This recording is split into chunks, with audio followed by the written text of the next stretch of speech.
মগধের যে ভৌগোলিক অবস্থানটা ছিল, সেই ভৌগোলিক অবস্থানটা কিন্তু একটা দুর্দান্ত ছিল। মানে তার চারিদিকে নদী, তারপরে জঙ্গল, তারপরে পাহাড়।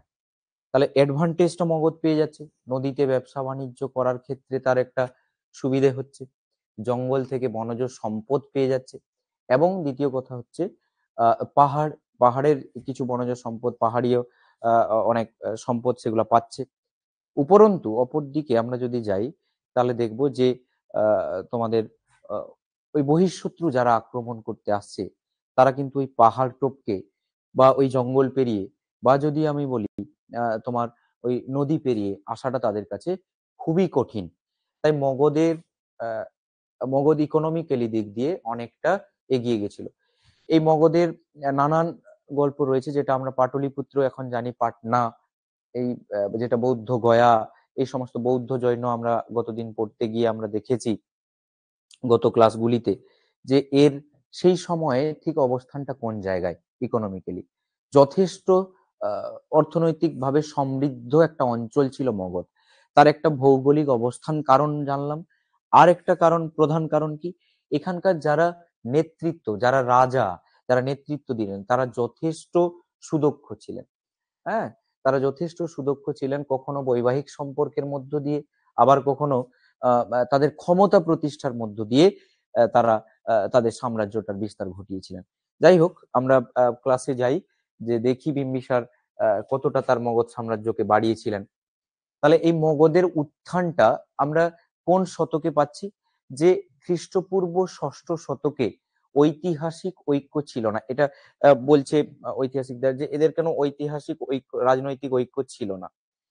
হেমচন্দ্র রায়চৌধুরী কি বলছেন, যে ইংল্যান্ডের ইতিহাসে অনেকাংশেই দেখা যাচ্ছে যে প্রাশিয়াকে ভূমিকা করেছিল, ভারতের রাজনৈতিক ইতিহাসে মগধের কোনো স্থান ছিল, এই ছিল না, এরকম একটা কথা আমরা পাচ্ছি, যদিও এখানে প্রিন্টিং মিস্টেক করা আছে। রামচরণ শর্মা কি বলছেন, যে মৌর্যদের উত্থানের পূর্ববর্তী 2 শতাব্দীতে মগধ সাম্রাজ্যের বিস্তৃতি সমকালীন ইরানীয় সাম্রাজ্যের সঙ্গে তুলনীয়। আচ্ছা, এগুলো দুটো মতামত, এগুলো দরকার নেই, পিপিটিতে একটু করা আছে। তো সেক্ষেত্রে আমরা এই বৌদ্ধ জৈনের পরে যাদেরকে, যে বংশটাকে আমরা পাচ্ছি ভারতবর্ষের ক্ষেত্রে বা মগধের ক্ষেত্রে, সেটাই আমরা চলে আসি। সেটা হচ্ছে হর্ষঙ্ক বংশ, বা আমরা অনেকে জেনে থাকি যে হরজঙ্ক বংশ। যে বংশটার প্রতিষ্ঠাতা হচ্ছেন কে, না যে বংশের প্রতিষ্ঠাতা হচ্ছেন বিম্বিসার। তার সালটা কত? 545 খ্রিস্টপূর্ব থেকে 493 খ্রিস্টপূর্ব। কত বললাম? 543, 545, 545, 545 খ্রিস্টপূর্ব থেকে 493 খ্রিস্টপূর্ব, এই সময়কালটা হচ্ছে বিম্বিসারের সময়কাল। আবার তিনি কি বলছেন, মৎস্য পুরাণ অনুসারে শৈশুনাগ বংশের সন্তান ছিলেন। শিশুনাগ বা শৈশুনাগ এই বংশের সন্তান ছিলেন বলে বিম্বিসার আমরা জানতে পারছি। আবার কি, বৌদ্ধ গ্রন্থ, যে গ্রন্থতে বিম্বিসার সম্পর্কে বলা হচ্ছে, তার অনেক নাম কি বলছে, বোধিস, ভট্টীয়, হেমজিত, মহাপদ্য, এই ধরনের নামে তাকে কিন্তু আমরা জানতে পারছি। কাকে? ওই হর্ষঙ্ক বংশের যে প্রতিষ্ঠাতা বিম্বিসার। বিম্বিসারের উপাধি কি দেখছি, না বিম্বিসারের উপাধি পাচ্ছি শ্রেণিক বা শ্রেণীয়। শ্রেণিক বা শ্রেণীয়, এই দুটো কিন্তু খুব গুরুত্বপূর্ণ। তাহলে আমরা হর্ষঙ্ক বংশ, এখানে হবে, পিপিটি একটু গন্ডগোল হচ্ছে। হ্যাঁ, তো সেক্ষেত্রে একটু দেখে নাও। হর্ষঙ্ক বংশ, প্রতিষ্ঠাতা হচ্ছেন বিম্বিসার, আর এখানে কিছু লাগবে না। বিম্বিসারের উপাধি হচ্ছে শ্রেণিক। এই প্রশ্নগুলা কিন্তু দেয়। তাহলে আমরা প্রতিষ্ঠাতা বেছে নেব এখান থেকে, কে? বিম্বিসার, আর উপাধি হচ্ছে শ্রেণিক। এই বিম্বিসার 15 বছর বয়সে মগধের সিংহাসনে বসেছিলেন। মাত্র 15 বছর বয়সেই তিনি সিংহাসনে বসেছিলেন। আবার কি দেখা যাচ্ছে, যে তিনি কোশলরাজ মহাকৌশলের কন্যা এবং প্রসেনজিতের ভগিনী কৌশল দেবীকে বিবাহ করেন। কৌশল দেবীকে তিনি বিবাহ করেছিলেন, যৌতুক হিসেবে তিনি তার ওই কৌশল রাজ্যটা তিনি পেয়েছিলেন। দেখো, আমি আগেই বলেছি যে এই বিম্বিসার যে ভদ্রলোক, যে রাজা, সে তার বৈবাহিক সম্পর্কের মধ্য দিয়ে কিন্তু সে তার সাম্রাজ্যগুলোকে বাড়িয়ে গেছে। হ্যাঁ, প্রথমেই তিনি বিয়ে করছেন কাকে? রাজা প্রসেনজিতের ভগিনী কৌশল দেবীকে। হ্যাঁ, কৌশল রাজের কন্যা, মহাকৌশলের কন্যা প্রসেনজিতের ভগিনী কোশল দেবীকে তিনি বিবাহ করছেন এবং যৌতুক হিসেবে কোশল রাজ্য তিনি পাচ্ছেন। তাহলে আমরা এখান থেকে কি কি পেলাম? প্রতিষ্ঠাতা পেলাম, আর তার উপাধি পেলাম, বাকি লাগে না। এবং তিনি কাকে প্রথম বিবাহ করছেন? কোশল দেবীকে। কোশল রাজকন্যা মহাকৌশলের কোশল রাজ মহাকৌশলের কন্যা ছিলেন তিনি। আচ্ছা, এবারে কি বলছে? এই বিবাহ করার পরে তিনি 4টে বিবাহ করেছিলেন বিম্বিসার। আরেকজন কে? না, বিম্বিসার লিচ্ছবি বংশীয় রাজা চেতকের কন্যা চেল্লনাকে বিবাহ করেন। চেল্লনা, চেতকের সাথে চ যুক্ত আছে, দেখো। আগের যাকে বিবাহ করলেন কোশল রাজকন্যা কোশল দেবী, ঠিক আছে। কোশল রাজকন্যা মহাকৌশলের কন্যা হচ্ছে কোশল দেবী, আর এখানে চেতকের কন্যা হচ্ছে চেল্লনা। মনে রাখার একটা খুব সুন্দর লিঙ্ক আছে আমাদের মধ্যে। এবারে এই চেতকের চেল্লনা বিবাহ করছে কে? বিম্বিসার। এর ফলে তিনি কি পাচ্ছেন? হিমালয়ের পাদদেশ পর্যন্ত, হিমালয়ের পার্শ্ববর্তী অঞ্চল। তাহলে আমি এক্ষুনি বলছিলাম যে তার চারিদিকে পাহাড় দিয়ে ঘেরা, তারপরে জঙ্গল, তারপরে নদী। দেখো বিস্তারটা কিভাবে করে নিয়ে গেছেন বিম্বিসার। মানে ধুরন্ধর ব্যক্তি একজন, কৌশলে কৌশলে তার এটাকে বা ক্ষমতাটাকে বাড়িয়েছিলেন। এরপরে কি বিবাহ করেছেন? বিম্বিসার বিদেহ রাজকন্যা বাসবী। এখানেও দেখো বয়ে বো, বিদেহ রাজকন্যা বাসবীকে বিবাহ করছেন। বিম্বিসার পাঞ্জাবের মদ্র রাজকন্যা ক্ষেমা, এটা কেমা হয়ে গেছে, ক্ষেমা হবে, ক্ষেমাকে বিবাহ করেন। তাহলে 4 জনের নাম কি পেলাম? একজন হচ্ছেন কৌশল দেবী, এটা চেঞ্জ হবে না, এটা হচ্ছেন কৌশল দেবী।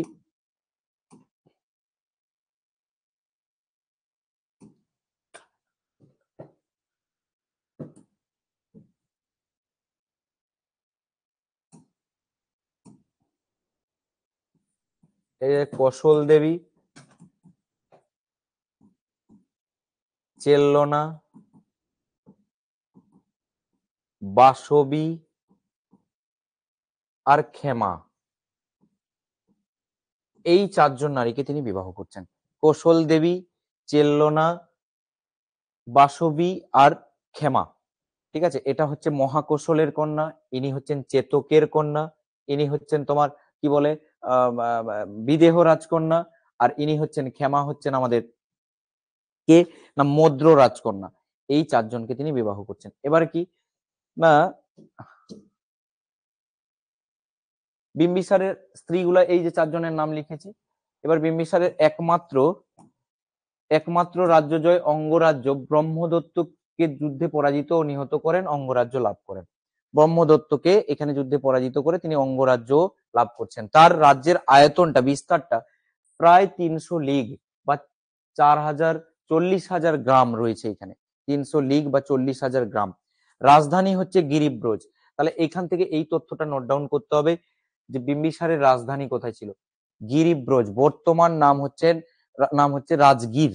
হ্যাঁ, আমরা এই রাজগীর নামের সাথে বৌদ্ধ ধর্ম যখন পড়েছি তখন পরিচিতি পেয়েছি রাজগীর। এবার এই তাদের যে বিভিন্ন কর্মচারীরা ছিল তাদের তালিকা আছে। সর্বাহক সাধারণ বিভাগের ভারপ্রাপ্ত কর্মচারী, ব্যবহারিক বিচার বিভাগের কর্মচারী, সেনানায়ক হচ্ছেন সেনা বিভাগের উচ্চপদস্থ কর্মচারী, গ্রামকুট বা গ্রাম ভোজক হচ্ছেন গ্রামের প্রধান ব্যক্তি। বিম্বিসার বৌদ্ধ ও জৈন 2 ধর্মের প্রতি তার শ্রদ্ধা ছিল, তিনি 2 ধর্মেতেই আসক্ত হয়েছিলেন। তারপরে কি বলছেন? এ হিস্ট্রি অফ ইন্ডিয়া, এই গ্রন্থটা লেখা আছে রমিলা থাপার, THAPAR, রমিলা থাপার, এটা নোট ডাউন করবে, এই তথ্যটা কিন্তু ভালো। বিম্বিসার পুত্র অজাতশত্রু বৌদ্ধ বিদ্বেষী ছিলেন, এই কথা লেখা হচ্ছে। তাহলে বিম্বিসার সম্পর্কে আমরা যেগুলো জানলাম একটু সামারাইজ করে নি। বিম্বিসার হচ্ছেন ভরসঙ্ক বংশের প্রতিষ্ঠাতা। তিনি 4টি বিবাহ করেছিলেন। একজনের নাম কৌশল দেবী, দ্বিতীয় হচ্ছে চেল্লনা, তৃতীয় হচ্ছে বাসবী, চতুর্থ হচ্ছে ক্ষেমা। এবং বিম্বিসার তার রাজধানী ছিল রাজগীর, এবং তিনি বৌদ্ধ জৈন দুটো ধর্মেই বিশ্বাসী ছিলেন, এবং তার পুত্র অজাতশত্রু ছিলেন বৌদ্ধ বিদ্বেষী। এই কয়েকটা কথা বিম্বিসার সম্পর্কে মনে রাখলেই হবে। এই কর্মচারীগুলা এগুলা খুব স্পেসিফিক পরীক্ষাতে যখন যাওয়া যায় তখন দেয়, না হলে তোমাদের এই কম্পিটিটিভ এক্সামে অনেক সময় দেয় না। এই 4টে তথ্য 5টা তথ্য মনে রাখলেই বিম্বিসারের মধ্য থেকে পেয়ে যাবে। এবং তার উপাধিটা শ্রেণিক। আচ্ছা, অজাতশত্রু এ পিতৃহন্তা। হ্যাঁ, ইনি কি করছেন দেখো, যে দ্বিতীয় পত্নী লিচ্ছবি রাজকন্যা পুত্র অজাতশত্রু কি দেখা যাচ্ছে যে সিংহাসন আরোহণের পূর্বে চম্পার শাসক ছিলেন। অজাতশত্রুর উপাধি ছিল কুনিক। এই তথ্যটাকে নোট ডাউন করবে যে অজাতশত্রুর উপাধি হচ্ছে কুনিক। এবারে ঘটনা হচ্ছে কি, কৌশল রাজকে বিবাহ করেছিলেন, কৌশল কন্যাকে বিবাহ করেছিলেন বিম্বিসার। কার নাম বলেছিলাম? কৌশল দেবী। কিন্তু এই কৌশল দেবী কি হলো ঘটনা, যে যখন প্রথম যুদ্ধ বাঁধছে, দেখো তার পুত্র তো মেরে দিল কাকে? অজাতশত্রু মেরে দিচ্ছেন বিম্বিসারকে। এবারে বিম্বিসারকে যখন মেরে দিচ্ছেন, তার বাবাকে, পিতৃহন্তা,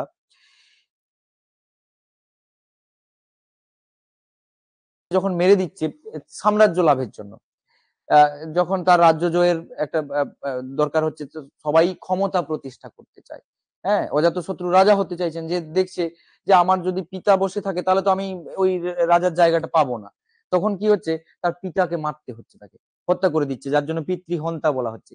এবার রাজা যখন মারা গেল বিম্বিসার, তখন দেখা যাচ্ছে কি, ওই কৌশল দেবী, সে তার স্বামী সুখে সে তার প্রাণ ত্যাগ করছে। কে?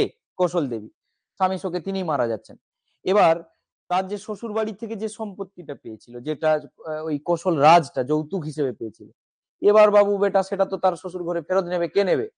ওই প্রসেনজিৎ আর কৌশল রাজ মহাকৌশল, হ্যাঁ, তার ভগিনী, মানে প্রসেনজিতের ভগিনী ছিল। তো মহাকৌশল যখন এটাকে ফেরত নিয়ে নিচ্ছেন, তখন কপালে ভাঁজ কার? যে বেটা রাজা হয়েছে বর্তমানে, অজাতশত্রু। এবার অজাতশত্রু তখন যুদ্ধটা করতে যাবে কার সাথে? প্রসেনজিতের সাথে। ঘটনা দেখো, প্রসেনজিতের সাথে যখন যুদ্ধ করতে যাচ্ছে, তখন দেখা যাচ্ছে প্রসেনজিৎকে অজাতশত্রু হারিয়ে দিচ্ছে। এবার যেই হারিয়ে দিল, তখন প্রসেনজিতের মেয়ের সাথে তার আবার বিবাহ হচ্ছে। কার? অজাতশত্রু। এখানে আমরা এই কথাটা লিখেছি যে অজাতশত্রু সেই অঞ্চলটা ফিরে পাওয়ার জন্য তার কন্যা ভজিরা, ভজিরা কুমারীর সাথে অজাতশত্রুর বিবাহ হচ্ছে। তাহলে দেখো, যে রাজ্যটা তার পিতা বৈবাহিক সম্পর্কের মধ্য দিয়ে পেয়েছিলেন, সেটা দুর্ভাগ্যজনক ভাবে বা অজাতশত্রুর বদমাইশির জন্য সেই রাজ্য আবার চলে গেছিল কৌশল রাজের কাছে। কিন্তু অজাতশত্রু তার দূরদর্শিতায়, মানে তার দক্ষতায় আবার সেটাকে ফিরে পেয়েছিলেন। এটাকে দক্ষতা হিসেবেও এক্সপ্লেন করা যেতে পারে, বা ক্ষমতা প্রয়োগের মধ্য দিয়েও করা যেতে পারে। নেক্সট এতে যাই, দ্বিতীয় যুদ্ধ। আচ্ছা, আমাদের এখন বিভিন্ন কোর্সের এডমিশন চলছে। তোমরা বিভিন্ন কোর্স আছে, অনেকটা 35% অফ করা হয়েছে। এই সমস্ত ক্লাসে তোমরা যার যেটা প্রয়োজন সেটাতে জয়েন করবে, এবং এই যে নিচে দেওয়া যে নাম্বার রয়েছে সেই নাম্বারে যোগাযোগ করে তোমরা জয়েন হবে। আচ্ছা, নেক্সট এতে যাই, দ্বিতীয় যুদ্ধ। দ্বিতীয় যুদ্ধ হচ্ছে কি না, যখন ওই যে বৈশালী যে লিচ্ছবি রাজকন্যার পুত্র অজাতশত্রু, এবার লিচ্ছবি রাজকন্যার পুত্র অজাতশত্রু যখন রাজচেতক অজাতশত্রু তার রাজ্যে বৈমাত্রেয় ভ্রাতৃদের আশ্রয় দিলে দুপক্ষের বিবাদ হয়। দুপক্ষের মানে কি কথাটা এটা বলা হচ্ছে, তার বাবা তো অনেকগুলা স্ত্রী ছিল, এবার তার তো অন্য ভাইগুলো আছে, এবার সেই ভাইদের রাজা হবে নাকি অজাতশত্রু রাজা হবে, এই নিয়ে ভ্রাতৃদের মধ্যে বিরোধ হচ্ছে, ভাইয়ে ভাইয়ে যুদ্ধ হচ্ছে। হ্যাঁ, দ্বিতীয় যুদ্ধটা, তখন অজাতশত্রু কিন্তু জিতে যাচ্ছে, এ ধুরন্ধর ব্যক্তি, এবং গঙ্গা এবং সোন নদীর সঙ্গমস্থলে এসে পাটলি গ্রামে অস্থায়ী দুর্গ গড়ে তোলেন, এবং যার নাম পরবর্তী ক্ষেত্রে পাটলিপুত্র নগরীতে পরিণত হয়। তাহলে এই পাটলিপুত্র নগরী উত্থানের সাথে সাথেও অজাতশত্রু নামক যে ব্যক্তিটা, তার নাম ওতপ্রোতভাবে জড়িত। দেখো, তাহলে পিতৃহন্তা এবং ভাতৃবিরোধের পরেও সে কিন্তু টিকে যাচ্ছে। ঠিক আছে। আচ্ছা, অজাতশত্রুর মন্ত্রীকে বাসস্কর হবে, এই কথাটা বাসস্কর, বা একা দন্তেশ্ব পর, বাসস্কর। এই বাসস্কর ছিলেন এর মন্ত্রী। কার? অজাতশত্রু। এটা তথ্যটা নোট ডাউন করবে। দেখো, এখানে দুটো অস্ত্রের কথা বলা হয়েছে। অজাতশত্রু এই যুদ্ধে মহাশিলাকণ্টক ও রথ মুসল নামে দুটো অস্ত্র ব্যবহার করেন। অজাতশত্রু কোন দুটো যুদ্ধে? যদি আমি বলি তার আগে যে সমস্ত যুদ্ধগুলো ভাইদের সাথে হলো, এই দুটো অস্ত্রের নাম কিন্তু আছে, যে মহাশিলাকণ্টক কোন সময়ের, রথ মুসল কোন সময়ে, কাদের অস্ত্র ছিল, কে ব্যবহার করেছিলেন, এই ধরনের ব্যাপার আছে। তোমরা দেখো, বাহুবলীতে কিন্তু এই দুটো অস্ত্রের খানিকটা প্রয়োগ করা হয়েছে, খানিকটা নয় পুরোটাই। যখন ওই লোহার একটা থাম্বার মতো করে ছুড়ে দেওয়া হচ্ছে একটা যন্ত্রের সাহায্যে, যেটা মহাশিলা কণ্টক হিসেবে, তখন পাথর দেওয়া হতো ওখানে, আজকে লোহা ব্যবহার করা হয়েছে। আর রথ মুসলটা হচ্ছে ওই গাড়ির চাকা, যখন রথের চাকা আসছে, যে তার সামনে তরোয়ালের ফলা ছিল, সেই ফলাতে, এটা আমি আগেও বলেছি, বৌদ্ধ ধর্ম পড়তে গিয়ে আমরা দেখেছি। এই যে পাথর উৎক্ষেপণ যন্ত্র, আর একটা রথ মুসল হচ্ছে তীক্ষ্ণ লৌহ ফলকযুক্ত ধাতু নির্মিত যন্ত্র। বুঝতে পারছো? আচ্ছা, অজাতশত্রুর আমলে অঙ্গ, কৌশল, ব্রিজি, মগধের অন্তর্ভুক্ত হয়। এই রাজ্যগুলা যেগুলো দেখা যাচ্ছে অঙ্গ, কৌশল, ব্রিজি, মগধ, তাহলে অজাতশত্রুর আমলও কিন্তু যথেষ্ট ভালোভাবে স্প্রেড করছে কে? মগধ রাজ্যটা, হ্যাঁ, তার ক্ষমতার দ্বারা। এবারে দেখা যাচ্ছে যে বৈশালী কবে জয় করছে অজাতশত্রু? 484 খ্রিস্টপূর্বাব্দ থেকে 468, দীর্ঘ 16 বছর যুদ্ধের পরে এই রাজ্যটা তিনি জয় করে নিচ্ছেন, বৈশালী। অজাতশত্রু কিন্তু শেষ জীবনে বৌদ্ধ ধর্মে দীক্ষিত হন, 18টি বৌদ্ধ বিহার সংস্কার করেন, 18টি বৌদ্ধ বিহার সংস্কার করেন। হ্যাঁ, কি দেখা যাচ্ছে, প্রাথমিক জীবনে অজাতশত্রু বৌদ্ধ বিদ্বেষী ছিলেন, কিন্তু পরবর্তী সময়ে আমি বৌদ্ধ ক্লাসে পড়াতে গিয়েও বলেছি যে বৌদ্ধ ধর্মের এত কিছু পবিত্রতা ছিল, বহু মানে হিংস্র ব্যক্তি, বহু মানে যারা পিতৃহন্তা, তারাও পর্যন্ত দেখো শেষ বয়সে এসে ওই বৌদ্ধ ধর্ম গ্রহণ করছে। তার যে নিষ্ঠা, তার যে পবিত্রতা, যথেষ্ট ভালো। এবারে রাজগৃহতে অনুষ্ঠিত বৌদ্ধ সংগীতিতে তিনি গুরুত্বপূর্ণ ভূমিকা পালন করেন। আমরা জানি প্রাথমিকভাবে এর আমলেই বৌদ্ধ সম্মেলন বসেছিল। দেখো, শেষ জীবনে গিয়ে বসছে অজাতশত্রুর, মানে নিজে তিনি ব্যক্তিগতভাবে বৌদ্ধ ধর্ম গ্রহণ করছেন, এবং তিনি নিজে কি করছেন? বৌদ্ধ ধর্মকে সংস্কার করার জন্য, বৌদ্ধ ধর্মের মধ্যে নানান কিছু ভালো জিনিস, খারাপ জিনিস সবকিছু আলাপ আলোচনার মাধ্যমে নেওয়ার জন্য তিনি বুদ্ধিস্ট কাউন্সিল প্রথম শুরু করেছিলেন। আমরা বৌদ্ধ ধর্ম পড়তে গিয়ে দেখেছি যে ফার্স্ট বৌদ্ধ সংগীতি রাজগৃহতে অজাতশত্রু শুরু করেছিলেন। এবং পরবর্তী ক্ষেত্রে দেখা যাচ্ছে অজাতশত্রু জৈন ধর্মের প্রতিও শ্রদ্ধাশীল ছিলেন, জৈন ধর্মের প্রতিও তার শ্রদ্ধা বেড়েছিল। তাহলে স্বাভাবিকভাবেই এই ব্যক্তিটা প্রাথমিক জীবন যেভাবে শুরু করেছিলেন, তার শেষের জীবন কিন্তু যথেষ্ট ভালো ছিল, যথেষ্ট ভালোভাবেই তিনি তার রাজ্য চালিয়েছিলেন। এবার বৌদ্ধ জৈন গ্রন্থ অনুসারে অজাতশত্রুর পর উদয়ভদ্র বা উদয়ীন, অনিরুদ্ধ, মুন্ড, নাগদোষক পরপর 4 জন রাজা হন। এর মধ্যে আমরা উদয়ীনটাকেই জানবো, এগুলা অত বেশি লাগে না। আর নাগদোষক শেষ রাজা এই হর্ষঙ্ক বংশের, এইটুকু জানলেই হবে। তাহলে উদয়ভদ্র বা উদয়ীন, অনিরুদ্ধ, মুন্ড এগুলা লাগবে না। আর নাগদোষক হচ্ছে শেষ রাজা। উদয়ীন সম্পর্কে কিছু আমরা জানবো। সমষ্টিগতভাবে তাদের রাজত্বকাল ছিল 32 বছর। কাদের? এই উদয়ীন থেকে নাগদোষক, এই যে 4 জন রাজার নাম আমরা লিখলাম, এরা প্রায় 32 বছর রাজত্ব করেছিলেন। তাহলে আমরা অজাতশত্রুর বিষয়ে কি জানলাম? এখান থেকে যে দুটো তিনটে কথা মনে রাখতে হবে, সেটা হচ্ছে প্রথমত তার উপাধি কুনিক, তিনি পিতৃহন্তা ছিলেন, এবং তিনি যুদ্ধের মাধ্যমে রাজ্য জয় করেছিলেন ভাইদের সাথে যুদ্ধ করে। তার মন্ত্রীর নামটা মনে রাখতে হবে, বাসস্কর। আর এই দুটো অস্ত্র, মহাশিলা কণ্টক আর রথ মুসল, এর সম্পর্কে ধারণা থাকলেই অজাতশত্রু থেকে আমরা কিন্তু প্রশ্ন পেয়ে যাব। আর এই যে বৌদ্ধ সংগীতি যেটা বলা আছে, প্রথম বৌদ্ধ সংগীতি, এইটা সম্পর্কে জানতে হবে। এই 5টা, তাহলে বিম্বিসার থেকে ওই 5টা নোট ডাউন করলাম, এখান থেকে এই 5টা, বাকি লাগবে না। আচ্ছা, নেক্সট উদয়ীন, খ্রিস্টপূর্ব 462 খ্রিস্টপূর্ব থেকে 446 খ্রিস্টপূর্ব, এই সময়কালটা হচ্ছে উদয়ীনের সময়কাল। আচ্ছা, ইনি পাটলি দুর্গকে পাটলিপুত্র নগরীতে পরিণত করেন। পাটলি দুর্গকে কি করা হচ্ছে?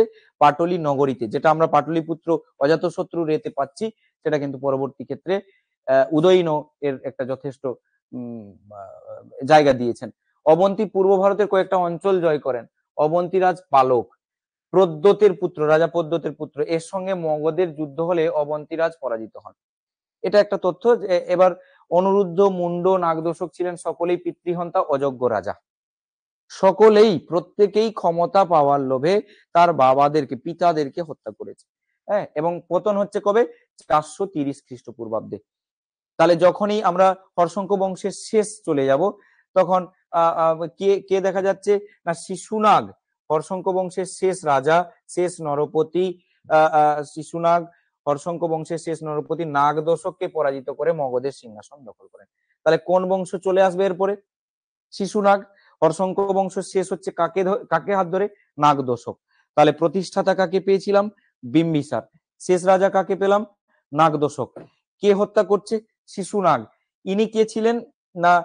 এই শিশুনাগ একজন কর্মচারী মাত্র ছিলেন সেই অঞ্চলের, কিন্তু এই নাগদোষক একজন অপদার্থ, আমরা প্রথমেই বললাম যে অযোগ্য রাজা, অযোগ্য শাসক, তাই তার অপদার্থতার কারণে শিশুনাগ কিন্তু জয়লাভ করে নিচ্ছেন এবং শুঙ্গ বংশ, তোমার কি বলে, শিশুনাগ বংশ প্রতিষ্ঠা করছেন। 430 থেকে 430 খ্রিস্টপূর্ব থেকে 364 খ্রিস্টপূর্ব বৈশালীর রাজপুত্র ইনি ছিলেন, এই শিশুনাগ ছিলেন বৈশালীর রাজপুত্র। এখান থেকে তিনি পাটলিপুত্র থেকে রাজগৃহ ও পরে তা বৈশালীতে স্থানান্তরিত করেন। এই তথ্যটা এখান থেকে আসবে। শিশুনাগ কোন বংশের প্রতিষ্ঠাতা, সেটা হচ্ছে আমরা শিশুনাগ বংশের প্রতিষ্ঠাতা পেলাম। এবার কি না তোমার কি বলে, ইনি রাজধানী পরিবর্তন করেছিলেন পাটলিপুত্র থেকে রাজগৃহ। এই তথ্যটা এখান থেকে মনে রাখতে হবে, পাটলিপুত্র থেকে রাজগৃহতে কে রাজধানী পরিবর্তন করেছিলেন, যেটা আমরা পাচ্ছি শিশুনাগ। নেক্সট স্লাইডে যাই। কালাশোক, শিশুনাগের পরে কালাশোক আসছেন। শিশুনাগের পরে সিংহাসনে বসেন কালাশোক বা কাক বর্ণ। হ্যাঁ, এবং ইনার আমলে মগধ কি হচ্ছে, একটা শ্রেষ্ঠ জায়গাতে, সর্বশ্রেষ্ঠ শক্তিতে পরিণত হয়েছে। দুর্ধর্ষ একজন রাজা ছিলেন এই কালাশোক। স্থায়ীভাবে মগধের রাজধানী পাটলিপুত্রে স্থানান্তরিত করেন। দেখো, তাহলে ইনি আবার চেঞ্জ করছেন, ওই পাটলিপুত্রে নিয়ে যাচ্ছেন। এখানে বৈশালীতে নিয়ে গেছিলেন শিশুনাগ। আমরা আগের স্লাইডে যদি পূর্ববর্তী স্লাইডে যাই, এখানে কি দেখলাম দেখো, রাজগৃহ, পাটলিপুত্র থেকে রাজগৃহ এবং বৈশালী কে নিচ্ছে, শিশুনাগ। আবার শিশুনাগের পরে কালাশোক এসে কি করলো না, কালাশোক এসে আবার তার পুরনো পরিচিত জায়গাতে ফিরিয়ে নিয়ে যাচ্ছে, পাটলিপুত্র। এই দুটো তিনটে জিনিস এখান থেকে মনে রাখতে হবে, যে কার আমলে পাটলিপুত্রতে যাচ্ছে, আর এখান থেকে ইম্পর্টেন্ট হচ্ছে তিনি কালাশোকের দ্বিতীয় বৌদ্ধ সংগীতি, এই যে বৈশালীতে যে দ্বিতীয় সংগীতি, এই দুটো তথ্য এখান থেকে কালাশোক সম্পর্কে মনে রাখলেই হবে।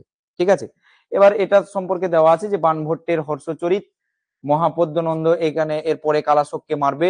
মহাপদ্মনন্দ কালাশোককে মেরে তার 10 পুত্র ছুরিকাঘাতে হত্যা করে মগধের সিংহাসনে বসবেন। দেখো, এই কালাশোকের স্ত্রী যিনি ছিলেন, ইনি মহাপদ্মনন্দ তারই রাজদরবারের একজন কর্মচারী ছিলেন। ঠিক আছে, এবার মহাপদ্মনন্দের স্ত্রীর সাথে কি বলে, কালাশোকের স্ত্রীর সাথে মহাপদ্মনন্দের সাথে একটা গুপ্ত সম্পর্ক থাকছে। ঠিক আছে, এবার এই যে গুপ্ত সম্পর্ক, এটা কিন্তু কালাশোক জানতে পারেননি প্রাথমিকভাবে। মহাপদ্মনন্দ ধীরে ধীরে তার সাম্রাজ্য লাভের জন্য এই কায়দাটি তিনি করেছিলেন। ধীরে ধীরে কি দেখা যাচ্ছে, মহাপদ্মনন্দ তাকে বিয়ে করেছেন পরে, এবং তার যে কালাশোকের যে 10 পুত্র ছিল, সেই 10 পুত্রকে সবকে হত্যা করে দিয়েছে। ভাবো ইতিহাস কি কথা বলছে। 10 পুত্রকে হত্যা করে দিয়ে তারপরও স্ত্রীকে বিবাহ করে তিনি মগধের সিংহাসনে বসে যাচ্ছেন। এই লোক, ভদ্রলোক কে, মহাপদ্মনন্দ। ঠিক আছে, তিনি মহান একেবারে। এবারে নেক্সট এতে যাই, নন্দবংশ। এই নন্দবংশ তাহলে মহাপদ্মনন্দ প্রতিষ্ঠা করছে, তাই তো? কোন বংশ প্রতিষ্ঠা করছে? তাহলে কালাশোক কোন বংশের শেষ রাজা বলতো? কালাশোক কোন বংশের শেষ রাজা? এবং মহাপদ্মনন্দ, আমরা টাইপিং করবে তোমরা, আমরা নন্দবংশে যাচ্ছি। নন্দবংশ হচ্ছে কে প্রতিষ্ঠা করছে? মহাপদ্মনন্দ। এবং জৈন বৌদ্ধ শাস্ত্র থেকে জানা যায় মহাপদ্মনন্দকে নীচ বলা হয়েছে। নীচ তো, এ তো একেবারে নীচ জাতিরই ছিলেন, একেবারে পিছিয়ে থাকা জনজাতি ছিলেন। তিনি তার সুকৌশলে এবং বদমাইশি বুদ্ধিতে তিনি কালাশোকের স্ত্রীকে বিবাহ করে তার সমস্ত পুত্রকে হত্যা করে দিয়ে নন্দবংশ প্রতিষ্ঠা করে নিয়েছিলেন। আচ্ছা, রাধা কুমুদ মুখোপাধ্যায়, বোঝা যাচ্ছে আমার কথা? রাধা কুমুদ মুখোপাধ্যায় কি বলেছেন, যে মহাপদ্মনন্দ ছিলেন উত্তর ভারতের প্রথম ঐতিহাসিক সম্রাট। পাঞ্জাব থেকে গোদাবরী মহাপদ্মনন্দের সাম্রাজ্য ছিল। এবারে তাহলে দেখো, মহাপদ্মনন্দ ছিলেন প্রথম ঐতিহাসিক সম্রাট, এই কথা কে বলছেন? রাধা কুমুদ মুখোপাধ্যায়। কিন্তু প্রথম ঐতিহাসিক সম্রাট হিসেবে বা শাসক হিসেবে আমরা যার নাম সব থেকে বেশি পাবো, যেটা সর্বজন স্বীকৃত পরীক্ষায় এলে, সেটা কিন্তু বিম্বিসার করতে হবে। কিন্তু এখানে রাধা কুমুদ মুখোপাধ্যায়ের মতে যদি দেয়, তাই এটা ঐতিহাসিক সম্রাট হিসেবে আমরা মহাপদ্মনন্দ। আমি বেশি কিছু তথ্যতে যাইনি, পুরো সিম্পল তথ্য কয়েকটা শুধু মনে রাখলেই হবে। তোমরা ক্লাসটাকে একটু ভালো করে মনোযোগ সহকারে শুনবে, দিয়ে যে যে প্রশ্নগুলোকে আমি হাইলাইট করতে বলছি ওগুলো খাতায় লিখবে, দেখবে এর মধ্য থেকেই পেয়ে যাবে। নেক্সট, পরিশিষ্ট পার্বণে, এগুলো অনেক বানান ভুল আছে, আমার কথা শুনে ঠিক করবে। পরিশিষ্ট পার্বণে কি দেখা যাচ্ছে, তার পিতা নাপিত এবং মাতা গণিকা ছিল বলা হয়েছে, মানে নাপিত বংশের ছিল। তাহলে নিচ হবে নাকি উচ্চ বর্ণের হবে? নাপিতরা তো নিচু বর্ণেরই, তো সেই পরিশিষ্ট পার্বণও সেই কথা বলছে। পুরাণ কি বলছে না, শিশুনাগ বংশের শেষ সম্রাট হচ্ছে এক শূদ্র রমণী সম্রাট, শূদ্র জাতিভুক্ত ছিল বলে বলছে পুরাণ। কুইন্টাস কাটিয়ার কি বলছে, মহাপদ্মনন্দকে মৌরকার বা নাপিত বলছে, এও কুইন্টাস কাটিয়ারও নাপিত বলছে। বৌদ্ধ ধর্ম অনুসারে অজ্ঞাত কুলশীল বলা হয়েছে, মানে যেটা নন্দ রাজারা যে কোন বংশে ছিল, কি জাতের ছিল, এটা জানা যায়নি, বৌদ্ধ গ্রন্থ বলছে। আর বৌদ্ধ গ্রন্থ তাকে উগ্রসেন, বৌদ্ধ গ্রন্থে তাকে উগ্রসেন বলা হয়েছে। তাহলে উগ্রসেন কার উপাধি ছিল, এটা আমাদেরকে নোট ডাউন করতে হবে, মহাপদ্ম নন্দ। পুরাণে মহাপদ্ম নন্দকে আরো কি কি উপাধিতে ভূষিত করা হয়েছে দেখো, একরাট, এটা সর্বক্ষত্রিয় হন্তা, দ্বিতীয় পরশুরাম, এই ধরনের কথায় বলা হয়েছে। মহাপদ্মনন্দের পর তার 8 পুত্র মগধের সিংহাসনে বসেন। তাহলে এরা এরা যে নিরঙ্কুশ ক্ষমতা ভোগ করেছেন বা বংশানুক্রমিক যে ক্ষমতা ভোগ দখল করেছেন, যেটা বলার অপেক্ষা রাখে না। এদেরকে নবানন্দ বলা হয়। এই যে মহাপদ্মনন্দের 8 ছেলে, একজন মহাপদ্মনন্দ, তার পর 8 জন রাজা হচ্ছে। তাই এই যে মানে কি বলে ওটাকে, ধারাবাহিক যে প্রক্রিয়াটাকে, এটাকে বলা হচ্ছে নবানন্দ। তাহলে মহাপদ্মনন্দ সম্পর্কে আমরা কি জানলাম, ইনি কালাশোকের স্ত্রীকে বিবাহ করে এই কি বলে কালাশোককে হত্যা করে, তার 10 পুত্রকে হত্যা করে তিনি নন্দবংশ প্রতিষ্ঠা করলেন, এবং তিনি একজন নিজ জাতের ছিলেন, তার সম্পর্কে বহু তথ্য আমরা পেলাম, এবং তার উপাধি ছিল উগ্রসেন এবং একরাট, সর্বক্ষত্রিয় হন্তা, এই ধরনের। নেক্সট স্লাইডে যাই। নেক্সট হচ্ছে ধননন্দ। এই ধননন্দ ব্যক্তিটাকে নন্দ বংশের শেষ রাজা, নন্দ ডাইনেস্টির শেষ রাজা হচ্ছে ধননন্দ। এবার ইনি হচ্ছেন গ্রিক আলেকজান্ডারের সমসাময়িক নেতা, গ্রিক বীর। কেন এই বীর কথাটা বলা হয় বলো, আলেকজান্ডার, দেখো গ্রিক যোদ্ধাদের আমি তোমরা দেখবে বিভিন্ন সিনেমাতেও এখন দেখানো হয়, যাদেরকে যোদ্ধা হিসেবে দেখানো হয় তারা কিন্তু গ্রিক জাতির। কেন জানো, গ্রিস যখন স্বাধীনতা লাভ করছে, তখন তাদের জনসংখ্যা ছিল মাত্র 4 লাখ, 4 লাখ। এই 4 লক্ষ জনসংখ্যার মধ্যে, হ্যাঁ, মানে শুনলে অবাক হবে তোমরা, 4 লক্ষ জনসংখ্যার মধ্যে প্রায় 1.5 লক্ষ হচ্ছে শিশু বা মহিলা, এরা 50,000 হচ্ছে বৃদ্ধা। হ্যাঁ, তাহলে 2 লাখ এইখানেই চলে গেল। আরো 1 লক্ষ হচ্ছে যারা সাধারণ মানুষ, যারা হয়তো যুদ্ধকর্মে যুক্ত হবে না। আর 50,000 হচ্ছে বিকলাঙ্গ বা একটু মানে পিছিয়ে থাকা একদম শারীরিক দিক দিয়ে। তাহলে মাত্র পড়ে থাকছে 50,000। এই 50,000 সৈন্য নিয়ে গ্রিস সেদিন মাত্র 20 বছরের ব্যবধানের যুদ্ধতে, 20 বছর, 15-20 মানে 2 দশকের মধ্যে তারা স্বাধীনতা পেয়ে যাচ্ছে। আর আমরা প্রায় 400-500 বছর লোকের অধীনে থেকেছি, এত কোটি মানুষ থাকা সত্ত্বেও। ভেবে দেখো, তাহলে আজকে কি আমরা ভারতীয়রা একে অপরের পাশে দাঁড়াই বলে মনে হয়? ইতিহাস কি বলছে? গ্রিক যোদ্ধারা কিন্তু 50,000-এ তারা তাদের স্বাধীনতা পেয়ে গেছিল। কিন্তু ভারতীয়রা দেখো, কবে আমরা যদি শখুন মোগল পাঠান ধরি, এসে আমরা পুরোপুরি কিওর হচ্ছি কবে, 1947। মিনিমাম 400-500 বছর আমরা লোকের অধীনে থেকেছি, ব্রিটিশের অধীনে 200-250 বছর। ভেবে দেখো। তো যাই হোক, এবার এই জন্য গ্রিকদেরকে বীর বলা হয়। আর আলেকজান্ডার তো তোমরা জানো যে ভারতবর্ষকে এসে পুরো পূর্ব, পশ্চিম, উত্তর, দক্ষিণ এমন কোনো ক্ষেত্র ছিল না যেখানে আলেকজান্ডার জয়লাভ করেননি বা তার সাম্রাজ্য প্রতিষ্ঠা করেননি। হ্যাঁ, এবং একজন মহান রাজাও ছিলেন। পুরুকে আমরা জানি যে হিদাসপিসের যে যুদ্ধ, এই আলেকজান্ডার যখন পুরুর সাথে হচ্ছে, তখন পুরুকে বলেছিলেন তুমি কি চাও, তোমার শেষ ইচ্ছা কি? তখন পুরু বলেছিলেন যে একজন রাজা হিসেবে আরেকজন রাজার প্রতি যা কর্তব্য হওয়া উচিত সেটাই আমি আপনার কাছ থেকে আশা করি। তো রাজা কি করবে, সাধারণত অপরজনকে রাজা হিসেবেই দেখতে চাইবে। তার এই কথা শুনে ওই পুরুকে তার রাজ্য ফিরিয়ে দিয়েছিলেন। খেয়াল করে দেখো। আচ্ছা, কি দেখা যাচ্ছে যে কোর চাপিয়ে জন অসন্তোষ বৃদ্ধি হলে কৌটিল্যের সাহায্যে চন্দ্রগুপ্ত মৌর্য ধননন্দকে পরাজিত করে এবং মগধের সিংহাসনে বসে। এ একটা বাজে রাজা, জানো তো? এই নন্দবংশে যারা যারা ছিল, ধননন্দ, মহাপদ্মনন্দ তো আমরা পরিষ্কার দেখতে পাচ্ছি পর স্ত্রীকে বিবাহ করছে এবং তার সন্তানদেরকে হত্যা করে দিচ্ছে। ভাবো, শুধু সাম্রাজ্য প্রতিষ্ঠা একটু পাওয়ার জন্য। এই ধননন্দ কিন্তু প্রচুর উগ্র মেজাজি ছিলেন, প্রচুর পরিমাণে। খেয়াল করবে, মানে কি বলি ওটা, ধননন্দ তোমার প্রচুর পরিমাণে রাগী, অহংকারী যেটাকে বলা হয়, ছিলেন। একদিন কি হচ্ছে, এরকম ঘটনা ওই কৌটিল্য তো একজন শিক্ষক, এই পণ্ডিত ব্যক্তি, হ্যাঁ। এই কৌটিল্য এবারে তার রাজসভাতে গেছেন কিছু বলার জন্য, ধননন্দকে পরামর্শ দেওয়ার জন্য। তখন ধননন্দ কিন্তু তাকে লাথি মেরে বের করে দিচ্ছে, অপমানিত করে। কৌটিল্য সেদিনই বলেছিলেন যে তোমার এই অহংকার আমি শেষ করে দেব, ঠিক আছে। এবং সেখান থেকে তিনি বেরিয়ে গেছিলেন এবং খোঁজ করেছিলেন একজন যোগ্য সন্তানে। জঙ্গলে যেতে যেতে দেখতে পেয়েছিলেন চন্দ্রগুপ্ত মৌর্যকে।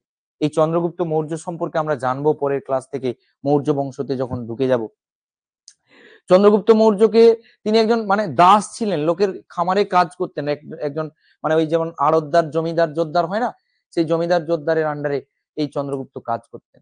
সেখান থেকে নানান সুকৌশলে তাকে নিয়ে এসেছিলেন এবং তাকেই তার আয়ত্তে রেখে, দেখো এইটুকু বালক চন্দ্রগুপ্ত মৌর্যকে তিনি এমন ভাবে তৈরি করেছিলেন যে কিন্তু মগধের সিংহাসনে বসেছিল এবং এই ধননন্দকেই পরাজিত করেছিল।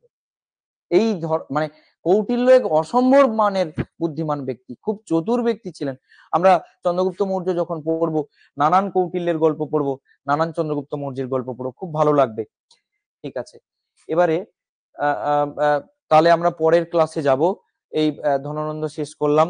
এবারে তাহলে আমরা কি দেখলাম আজকে? হর্ষঙ্ক বংশ পড়লাম, শিশুনাগ বংশ এবং নন্দ ডাইনেস্টি।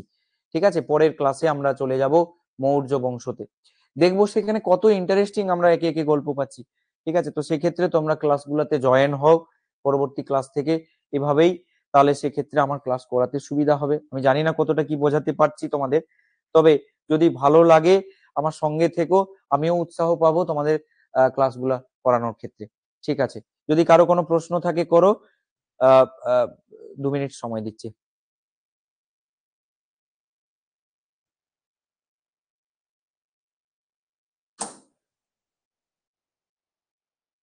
বেশি কিছু তোমাদের মানে এইগুলাতে যেতে হবে না। ধরো সিম্পল যেগুলা ভালো লাগছে, থ্যাংক ইউ। ঠিক আছে, এইভাবে পাশে থাকো, লাইভে আসো, দেখবে ইতিহাসকে খুব সহজে, খুব সহজ পদ্ধতিতে জাস্ট শুনতে থাকো, তাতেই দেখবে অনেক কিছু মাথায় থেকে যাবে। কিচ্ছু নয়, এখানে কটা তথ্য পড়লাম, কিন্তু বই খুললে দেখবে পাতার পর পাতা আছে। এত লাগবে না আমার, আমার যেটুকু লাগবে আমি সেটুকুই নেব। ঠিক আছে, এত আমার জানার দরকার নেই। ঠিক আছে, ঠিক আছে।